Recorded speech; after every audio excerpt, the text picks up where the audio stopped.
Hi, Philip Griffith here with PSG Photo Solutions. Is your backup system actually backing up your photos?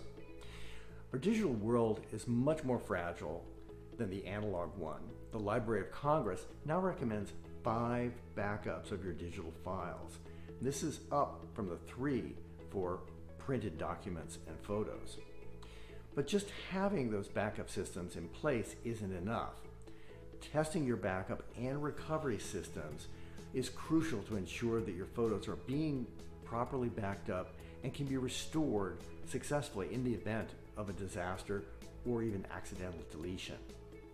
So create a test plan and select various photos and folders to use when evaluating your backup and recovery system. Perform a backup and verify the accuracy of the files backed up. Then simulate the loss of the selected files and folders and use your backup and recovery system to restore them. Once you've verified the accuracy of the recovery, remember to test your backup system at least once a year. But the best backup for your digital images is a printed copy. And these can be printed in photo books or put into frames for your home or office, however you want to display them. We'll talk more about that next week.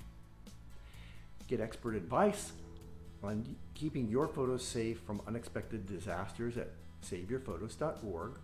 And as always, if you have questions, put them in the comments below so that I can help you use your photos to tell your story so they will last for generations.